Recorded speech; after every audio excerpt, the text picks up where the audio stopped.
Hey guys, welcome to another episode of Critical Thinkers Academy without scenario, bez scenariusza. This is Doug. You may know him from previous episodes, but I truly don't know what will be the sequence I will be publishing them.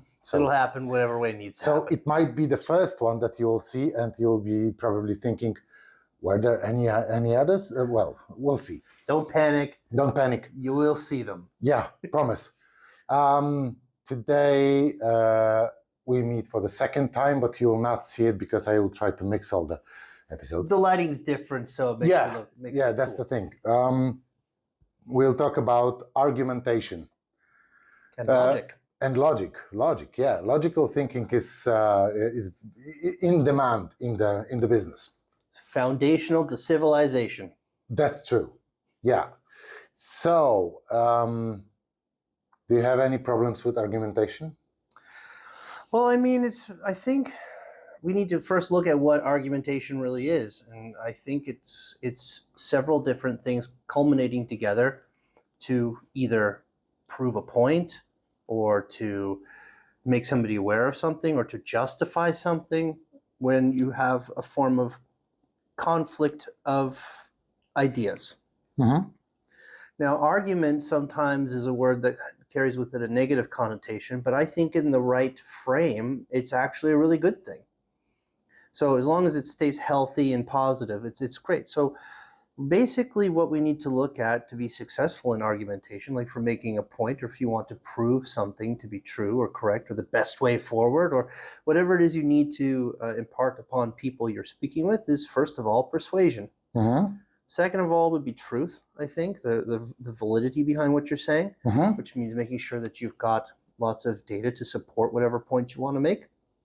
And thirdly, that it is something grounded in and not only the expectations for what you hope to achieve overall with maybe if it's like a project, for example, but also something that makes sense for everyone. I think that's I'm looking at it from the frame of perhaps something that we might do here, of course. Okay. But it doesn't have to be that way. So I have a challenge for you. Sure. Have you ever heard about innovation days or something like this? Heard a thing or two about them. Yeah, not really in Dynatrace or in general. Sure. Yeah, innovative culture, etc. So there are ideas like let's give a time and space for the employees every so often to create something. Sure. And are you a fan of do whatever you want, or maybe do what is, potentially useful for the company? I think that the right answer to that is somewhere in the middle, which is often the case with things. It should be something that benefits you directly, but it should be something that also benefits what you do every day. Because we're operating under the presumption that you are enthusiastic about and like what you're doing every day, which I think is not an uncommon thing. So ultimately, it should bring value both ways. And I think that's something that's very achievable in a lot of instances. For example, on an innovation day, you're not going to go learn how to play the cello. Doesn't seem like it might bring very much value. I mean, maybe everybody wants to hear cello in the hallways. I'll pass. Not that I don't love cellos, but there's a time and a place. But I would say perhaps more something along the lines of maybe you wanted to learn more about Kubernetes, right? This is something that will bring value to the company and bring value to you as a person as well, because it can help you with different tasks. It can help you to expand and explore what you really like to do every day. But also the company values from you becoming more proficient in it as well, because you're doing things faster, you're taking on different tasks that will help lighten the load of others, perhaps. Mm-hmm. There's a million and one different things you can achieve by learning something new within the scope of what you do every day. Okay, so what arguments Mm-hmm. would convince you when an employee would reach out to you and say, I would like to learn more of Kubernetes? My first question would be why. I think we need to establish the reason. And then the next question I think that would come from me is, what benefit does it bring? What is the benefit? So what would be the argument that would convince you? That one, that those two things would be fulfilled. The person, the company who's providing you with the opportunity to do it, so that we benefit somehow, and you as an individual, because you matter too. Okay, but that's a direction. That's not an argument still. Okay, so what argument itself, like for Kubernetes, for example. So I could, for example, say, I see that it's something that really interests me in my career. I feel like I could really grow there because it really captures my attention, and I'm a little less interested in something else that I've been doing every day. And how can I help the company? I know that we're increasingly, more involved with the different kind of with Kubernetes related work, and I know that there's a lot of different tasks that are coming up, and I think having an extra set of hands in there to help with that would bring a lot of value. So helping to make life better for the people around you, and then helping to make life better for yourself. Okay, how to prepare yourself to be prepared for a discussion using that is full of arguments. Emotions are also okay. They'll be there. But obviously arguments are winning the discussion. Of course. So how to prepare yourself? So as in from the employee's perspective, perhaps, somebody who, or let's say a meeting attendee. Meeting attendee, okay. So I would expect you to come with some examples, for one, if you can. They don't have to be super detailed. They just need to be reasonably articulated. So like, here's an example of this project we were working on. They clearly need more people. I know enough of a background here to make a difference, but if I could learn a little bit more about Kubernetes, then I could really get my hands in there and dig through it and help. Great, okay, that's a great example. Any other ones? Then there can be other literal, I would call it quantitative examples, something based in reality, something tangible. Tangible examples where you could make a difference would be great to have. How could it affect you personally? That is one that I think is a little bit more open. So if you can reasonably justify, like, I think when it comes to like a personal argument for it, if it fits within the confines of what I know about you and what you're doing every day, like what team you're working on, for me, that would be an easier one to be more open with. Because it's your own personal path. Nobody knows you better than you. And I think it's enough of a justification in that case to say that it's just something that interests you and it's in alignment. I know that it's in alignment with what you're doing. So if you're, for example, doing something completely unrelated, then I might talk to you about it and say, are you sure that's really the direction you want to go? Because it doesn't really have anything to do with what you're working on every day at all. So how would you apply that? Like, how would you benefit from that? Because I don't see it. Okay. So it sounds like it requires a lot of research. It could. I mean, I think making sure that you have examples and a lot of research behind the why in that sense, yeah, I think that could work. Yeah, this approach gives me a hint that this is something pretty useful for preparing meetings in general. Sure, of course. Because if you would ask in almost any company, do you have too many meetings? The answer would be yes. Yeah. Would you skip some of those? Probably yes. Could be an email. Could be an email, yeah. And what I observe is that most of those meetings are set up ad hoc. Sure.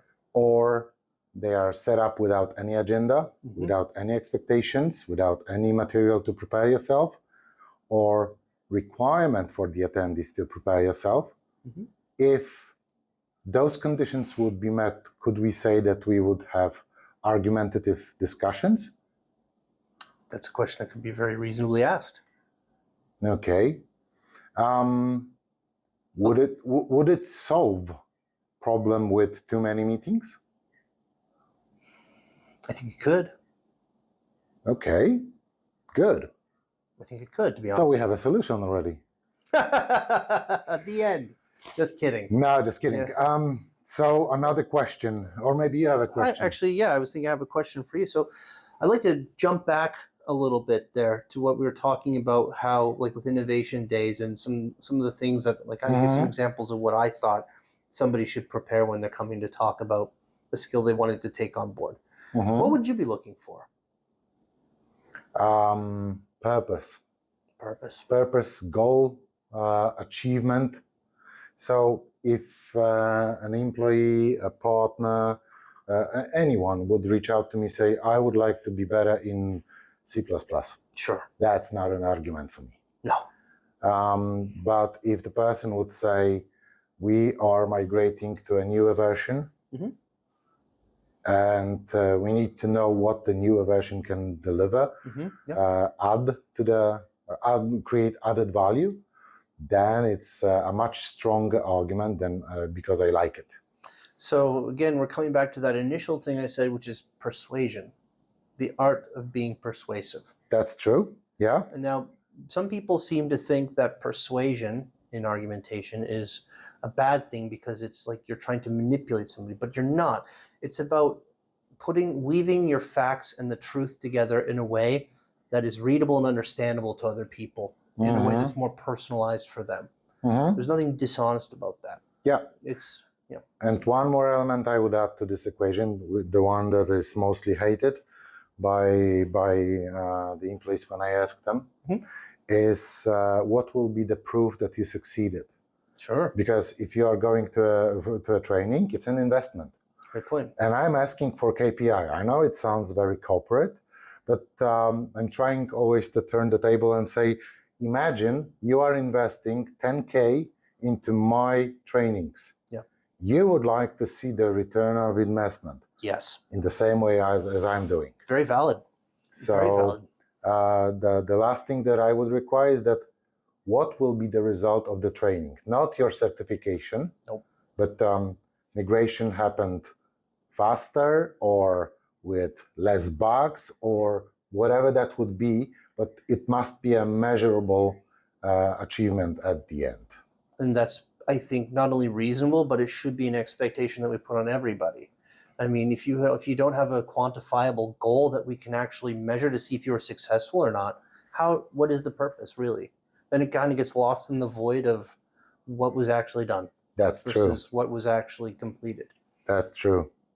Guys, those are the kind of discussions we usually have during our Critical Thinkers Academy workshops. One of them will be happening soon in October 2024 in Dev1 Hub. I checked. Dev1 Hub. Excellent. Yeah. And I would like to invite you to those meetings together with Rafa. We'll be hosting a workshop about logical fallacies and biases.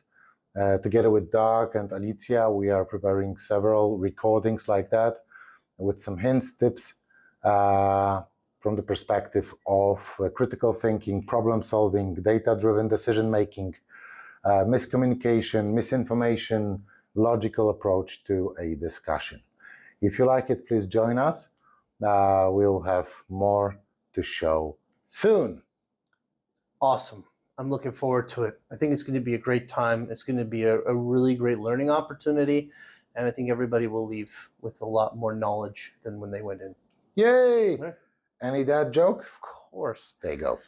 What do you call a nosy pepper? One that's jalapeno business. Got him.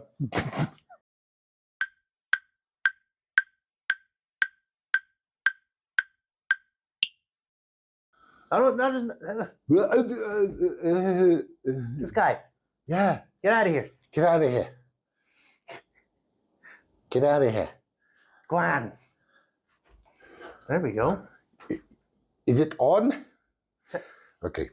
Yeah, it's on. There we go.